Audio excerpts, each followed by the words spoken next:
Hey, it's Ken from Resellers Network. I'm the auctioneer of record here at Parkhill Auction Gallery in Central Massachusetts. I thought I would share with you some thoughts regarding how and where to sell your vintage, costume, and estate jewelry. So where are some of the best places to sell your jewelry? Well, give us a call. That's one way. We'd be more than happy to handle all the process for you. But if you'd like to do it yourself, or maybe you're considering starting your own jewelry resale business. So in just a little bit, we'll talk more about places to bring your jewelry or online platforms to sell it on if you want to sell it yourself. But for right now, let's just talk about how maybe you might want to think about grouping it. Some of the things that you might be selling might be watches,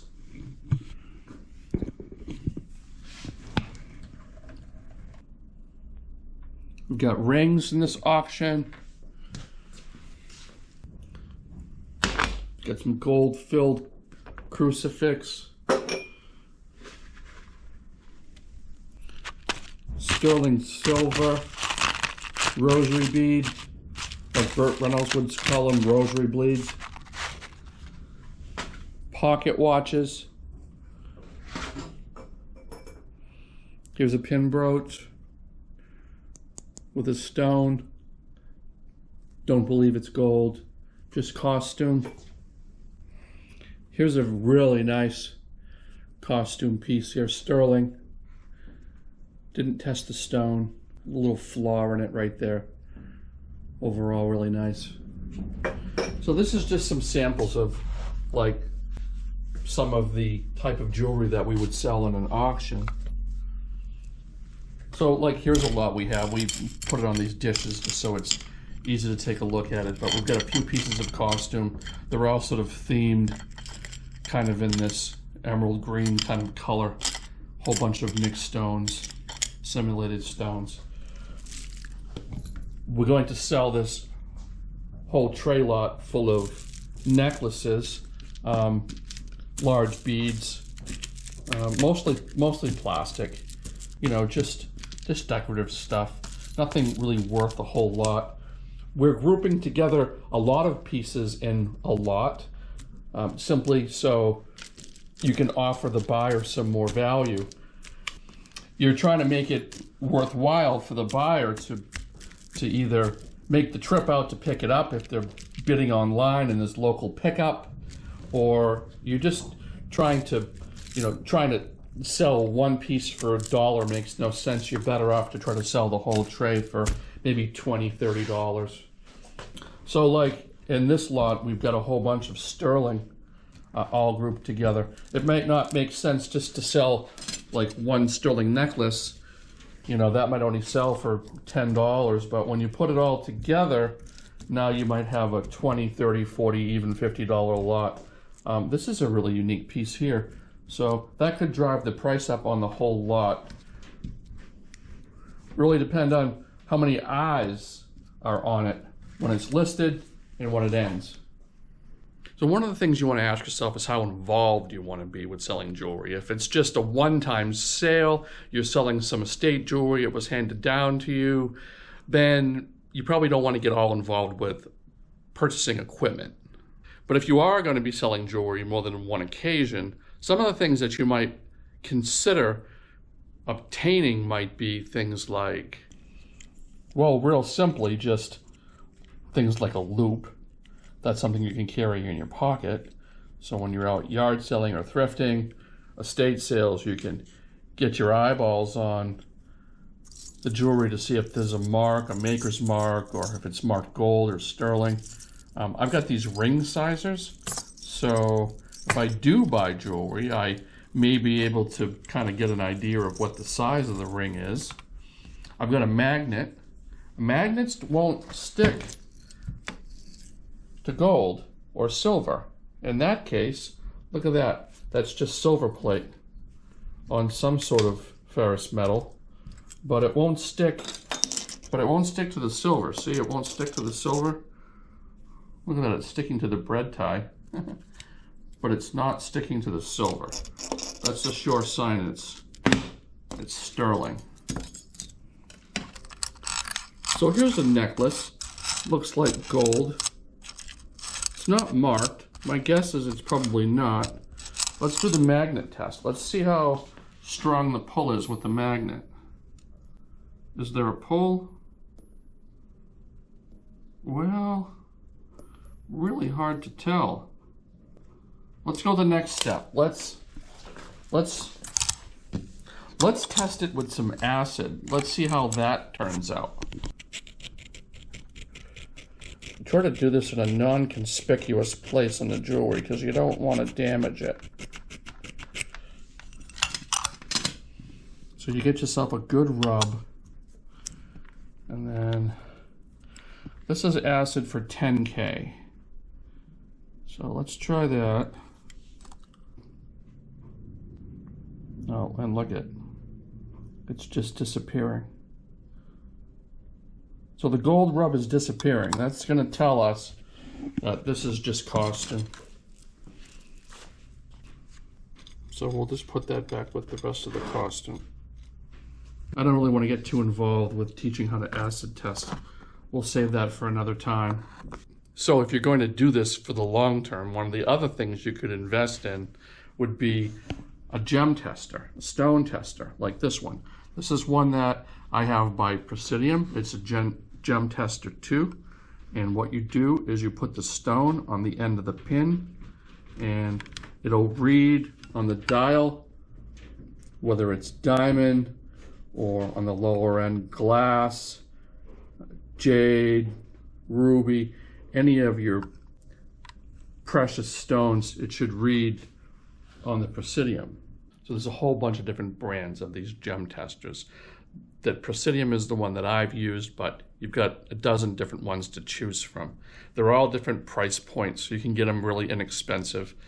This is about a mid-grade one, and believe me, it's saved my ass even just recently. Being able to tell the difference between glass and cubic zirconia and diamonds is really important when you're buying jewelry from people coming into your shop or if you're going on house calls. If you were going to go into business selling jewelry, I think that these are some of the real basic tools just for low-level jewelry selling. If you, of course, are a jeweler, then you're going to get even more involved with professional grade type tools. Here's a nice little light that I use with a magnifying glass. You can put your piece right here and it plugs in, and you can adjust the light on it, but it was just an inexpensive light. Bought it on Amazon. Here's my favorite loop. It's just a 1X, but it fits right in your eye, so if you need both hands for some reason, you can kind of stick it on your eye and it'll just kind of stay there. So where we'll go next is let's talk a little bit about where to sell your jewelry. So of course, you know, if you're just selling grandma's jewelry and you want to have a yard sale and put it out there and have people dig through it, you know, have at it. My recommendation is if it's just a one-shot deal and you're looking to move your jewelry along, not wanting to put too much effort into it, but you want to get, you know, fair market value, what we would consider maybe low retail or high wholesale, then find a local auction company. Reach out to them. They'd be more than happy to take your jewelry, and the higher end pieces will be split up and sold individually like we talked about, and the rest of it will be put into, you know, tray lots, box lots. But it'll be a minimal amount of effort and you'll end up getting a return in a relatively short time. And then of course, maybe you've considered trying to sell it yourself. You can put it out on a yard sale table when you have your yard sale, or you can take it to a flea market and rent a table space for the day and display it nicely and probably sell a good part of it. But unlike an auction where it's all going to go, you might sell some of the best pieces and end up with a bunch of it left over. If you're going to start a jewelry business and you're going to do any kind of a volume, well, of course, you can open a retail shop. Not something that I recommend doing. The overhead is pretty extensive, and if you're starting off slow, that's not the place I would start by opening up a jewelry store. I think I would probably try selling on some other platforms that are less expensive. And then if you ended up building a business that generated a fair amount of revenue and you could justify a storefront, then you could go ahead and do that. But one of the good things about jewelry is it doesn't take up a whole lot of space. So if you want to sell used furniture, well, you need to think about the logistics of having a warehouse. But if you're selling jewelry, gosh, all you really need is a garage or a storage unit or something just to store your product. One of the best places to start off, if you're going to be selling jewelry on a regular basis, is to use an online auction platform. There's a lot of different auction platforms that you can use. One of the easiest and quickest and even one of the best for that matter is eBay, of course. We do sell a lot of jewelry on eBay. We tend to use other platforms as our primary, but eBay is definitely a great resource. It could be your only resource. There's a couple of other platforms that are pretty much a given as well. Mercari is a good platform for jewelry. I tend to do well. I sold a whole bunch of jewelry in the past on Mercari. I haven't really done anything with Mercari recently, but it seems to have the right audience for jewelry. You can sell a lot of jewelry retail on Mercari, and I'd recommend looking at that avenue as well as eBay. So there's another platform that I'd like to talk about, maybe not in depth, but at least touch on, and that's the MaxSold platform, MaxSold. MaxSold is a website. You can look at it. Here's the link here, maxsold.com.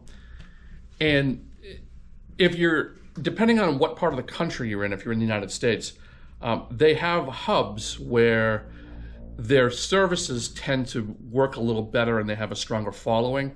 And if you go to the MaxSold site, you'll see where some of their hubs are. They're a Canada-based company. They have a hub in Boston and New York and different parts of the country. So if you're in one of those areas, MaxSold might be a strong consideration. So let's talk about some of the advantages of using MaxSold first. Some of the advantages would be that they have a huge following. They've got tons and tons of buyers, especially for jewelry. And they have resources that can help you even if you don't want to do all of the listing. They'll do it for you. They'll have a crew come in to your estate. Let's say you're doing an estate sale and jewelry is a big part of it. For that matter, their crew can come in and do an auction and sell everything in the house, including the furniture and all of that. So that's a bonus. Advantages of MaxSold is they have a really user-friendly website, and we've used MaxSold for a ton of auctions in the past, and it's always worked out well.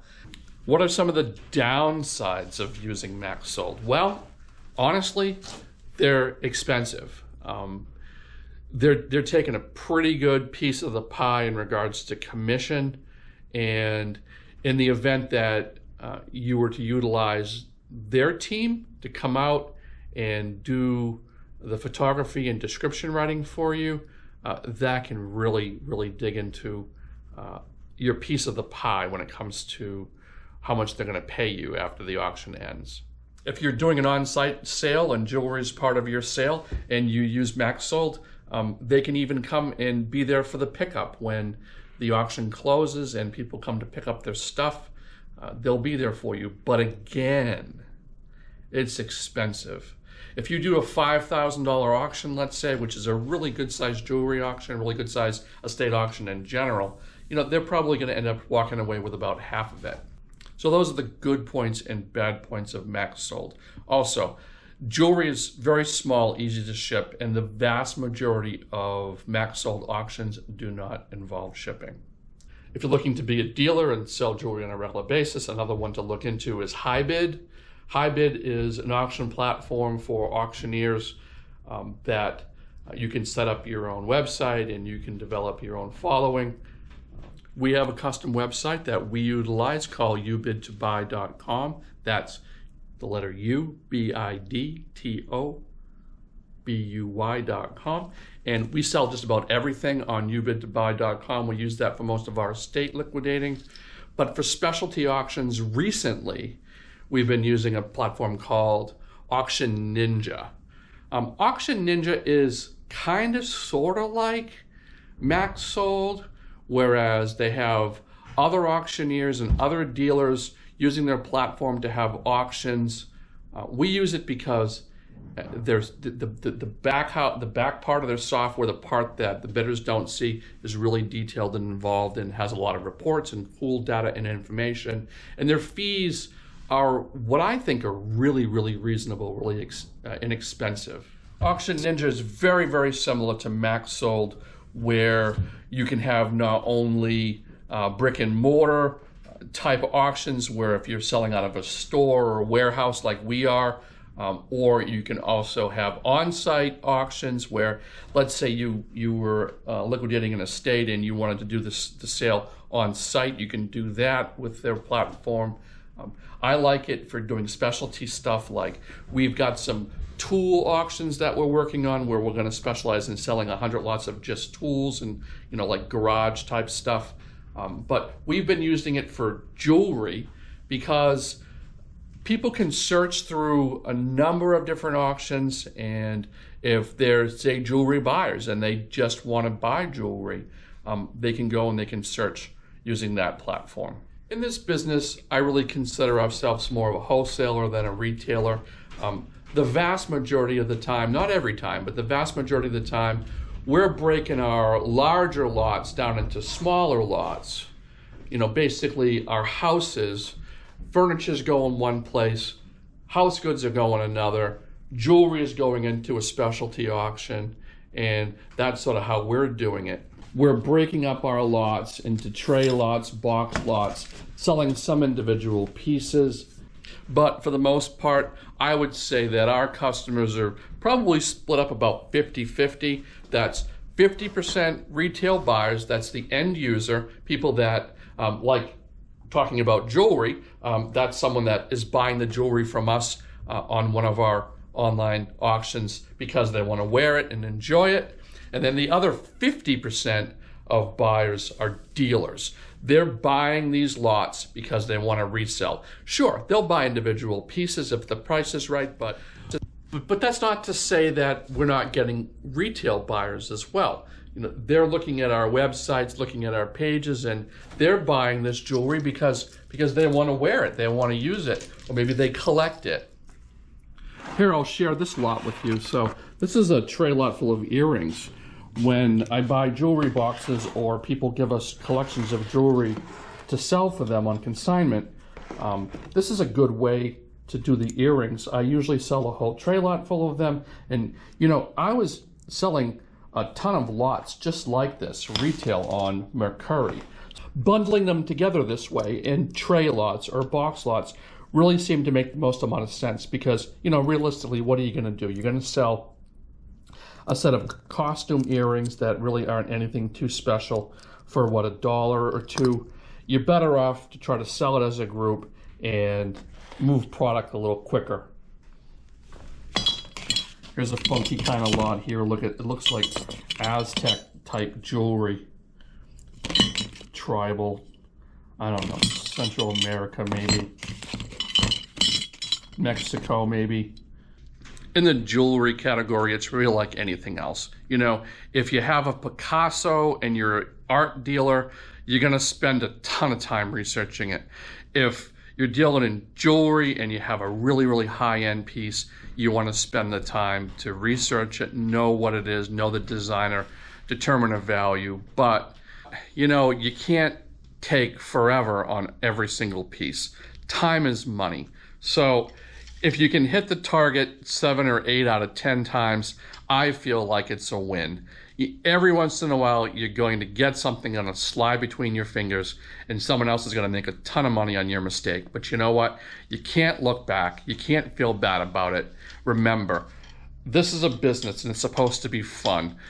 Look at it this way. When I first started in this business, like 25 years ago, I was so new and I was so green, and I had a local antique dealer who I became good friends with, but he'd come to my little shop every single day to see what I would put out, and he would buy quite a bit of stuff from me because I didn't know how to price it.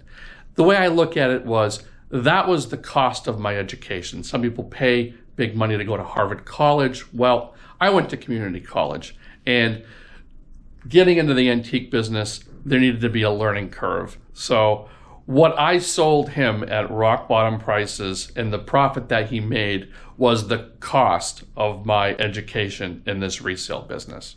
I'll guarantee you this, if you sell something short and you find out you sold it short, you won't sell it short again. So again, part of the learning curve. A lot of people think that costume jewelry is junk jewelry, and I'll tell you, I am here to tell you otherwise.